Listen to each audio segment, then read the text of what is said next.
This is the story about a bus driver. A bus driver who would never open the door of the bus for people who were late. Not for anyone. Not for repressed high school kids who would run alongside the bus and stare at it longingly.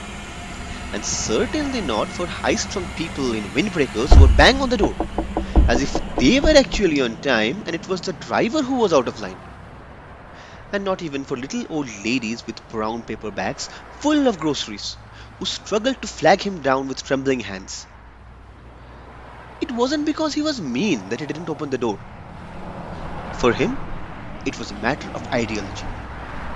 The driver's ideology said that if, say, the delay that was caused by opening the door for someone who came late was just under 30 seconds, and if not opening the door meant that this person would wind up losing 15 minutes of his time, it would still be more fair to society because the 30 seconds would be lost by every single passenger on the bus. And if there were, say, 60 people on the bus who hadn't done anything wrong and had all arrived at the bus stop on time, then together they'd be losing half an hour, which is more than 15 minutes. This was the only reason why he'd never opened the door. He knew that the passengers hadn't the slightest idea what his reason was, and that the people running after the bus and signaling him to stop had no idea either. He also knew that most of them thought that he was just a snob, and that personally, it would have been much easier for him to let them on and receive their smiles and thanks. Except that when it came to choosing between smiles and thanks on the one hand and the good of society on the other, this driver knew what it had to be. Now, the person who should have suffered the most from the driver's ideology was named Eddie. But unlike the other people in the story, he wouldn't even try to run for the bus. That's how lazy and wasted he was. Now, Eddie was assistant cook at a restaurant called the Takeaway, which was the best pun that the stupid owner of the place could come up with. Now, the food there was really nothing to write home about, but Eddie himself was a really nice guy. So nice that sometimes, when something he made didn't come out too great, he'd serve it to the table himself and apologize. Sorry. It was during one of those apologies that he met happiness, or at least a shot at happiness, in the form of a girl who was so sweet that she tried to finish the entire portion of roast beef that he brought her.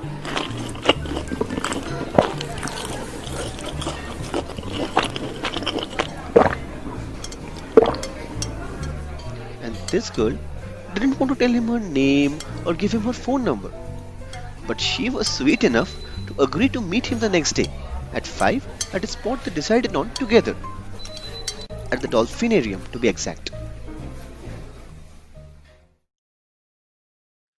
Now Eddie had this condition, one that had already caused him to miss out on all sorts of things in life.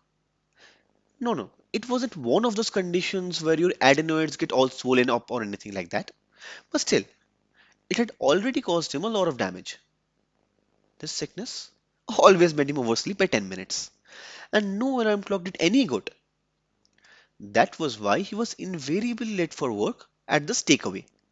That and our bus driver, remember the one who always chose the good of society over positive reinforcements? Except that this time, since happiness was at stake, Eddie decided to beat the condition, and instead of taking an afternoon nap, he stayed awake and watched television.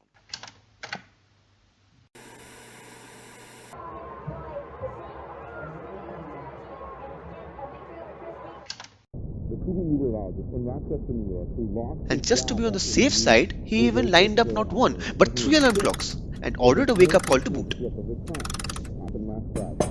But the sickness was incurable, and Eddie fell asleep like a baby.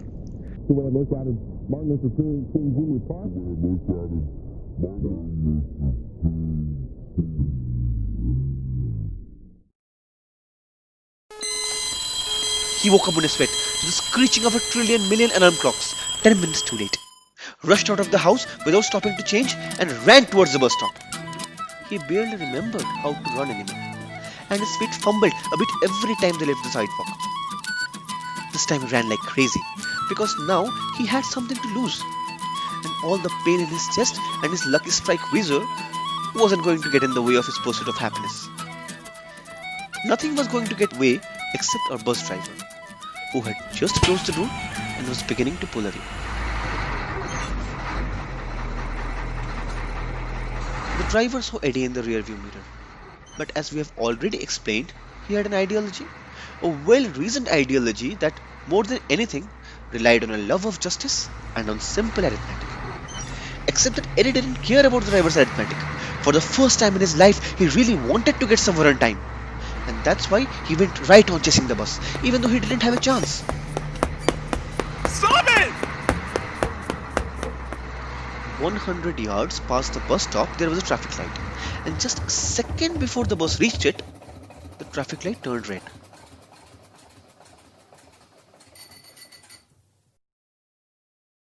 Eddie managed to catch up with the bus and to drag himself all the way to the driver's door. He didn't even bang on the door. He was so weak. He just looked at the driver with moist eyes and fell to his knees, panting and wheezing. And this reminded the driver of something. Something from out of the past, from a time even before he wanted to become a bus driver, when he still wanted to become God. It was kind of a sad memory because the driver didn't really become God in the end, but it was a happy one too because he became a bus driver, which was his second choice. And suddenly, the driver remembered how he had once promised himself that if he became God in the end, he'd be merciful and kind and would listen to all his creatures. So when he saw Eddie from way up on his driver's seat, kneeling on the asphalt, he simply couldn't go through with it. And in spite of all his ideology and his simple arithmetic, he opened the door, and Eddie got on and didn't even say thank you. He was so out of breath. Now the best thing would be to stop listening here, because even though Eddie did get to the dolphinarium on time, happiness couldn't come, because happiness already had a boyfriend. It's just that she was so sweet that she couldn't bring herself to tell Eddie that. So she preferred to stand him up. Eddie waited for her on the bench that agreed on for almost 2 hours. While he sat there, he kept thinking of all sorts of depressing things about life.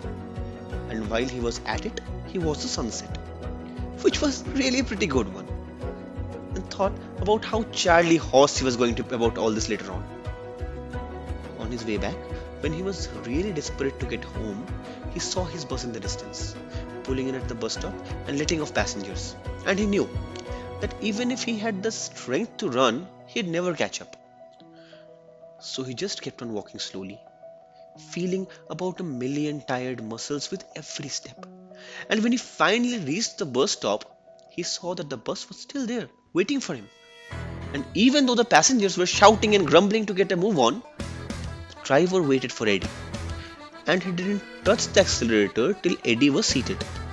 And when they started moving, he looked in the rear view mirror and gave Eddie a sad wink, which somehow made the whole thing almost bearable.